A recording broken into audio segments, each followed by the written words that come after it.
Morning.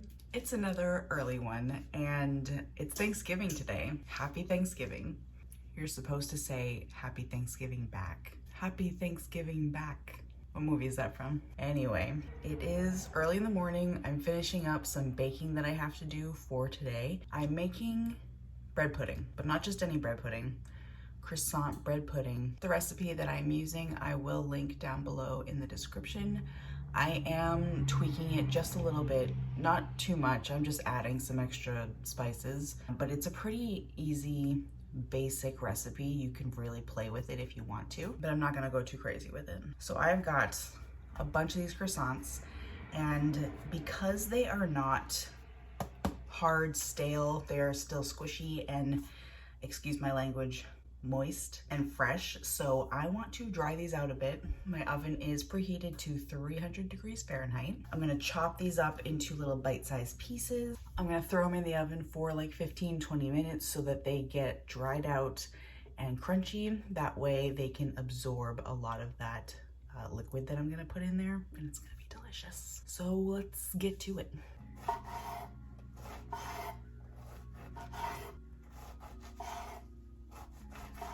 Little like 1 inch by 1 inch. I have got all of my croissant on a sheet tray ready to go into the oven. Give it a little zhuzh every now and again just to kind of get them all evenly kind of crispy, but pop these in there. While that is doing its thing in the oven, I'm going to get the liquid mixture together. So I have a large bowl here, brown sugar, white sugar, little pinch of salt. And here is where I am changing it up a bit. I'm gonna add some spices, so cinnamon, a bit of cardamom, tiny bit of allspice, nutmeg. I love using the actual nut. I think it's just way more delicious. But if you have it pre-ground, go for it. I'm just gonna shave some of this in there. And a little pinch of cloves, and the zest of an orange. That'll do. I'm gonna mix all this stuff around and combine it. For my liquids, heavy cream. You would not believe how hard this was to track down. The vultures, I tell you, this time of year. And whole milk and some vanilla extract. In she goes. Oh, I forgot the eggs. Why didn't you guys say anything? The eggs. Carefully mix this around and incorporate everything and let the sugars start to dissolve. I feel like I have way too many croissants. I don't know. I'm following the recipe for once, mainly, and I am confusion, but we'll see what happens.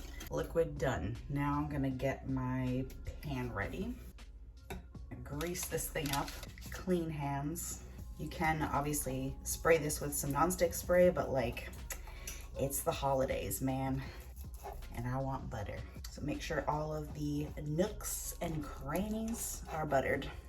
Plus this will also give a really good flavor to it.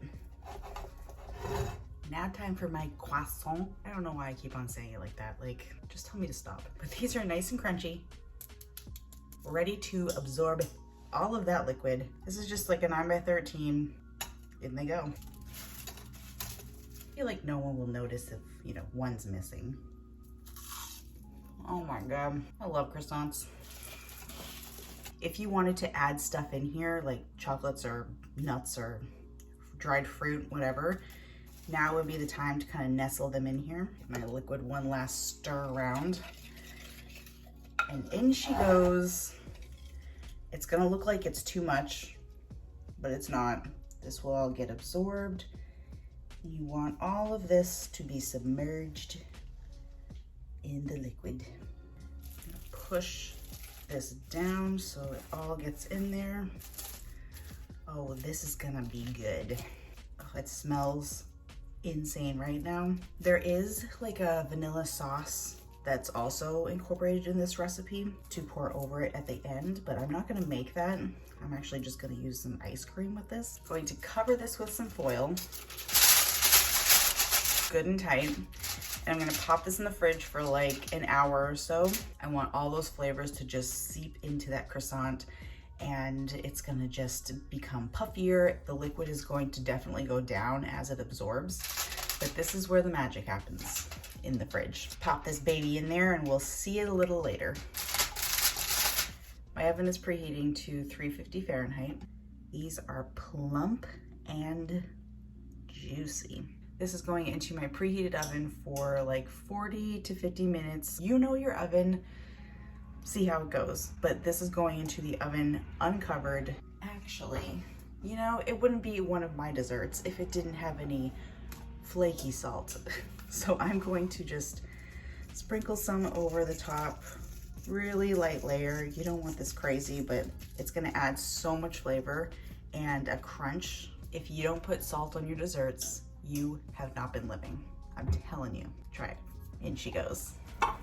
Behold the bread pudding. It is perfectly perfect. It is soft. It's got that jiggle, but it's gonna firm up. You don't want it to be like swishing. You want the jiggle. Everything is baked in here. This was in the oven for 40 minutes and everything smells delicious. It looks beautiful. Yeah, it's kind of beige, but I mean, beige is one of my favorite flavors. Now I'm going to let this cool completely.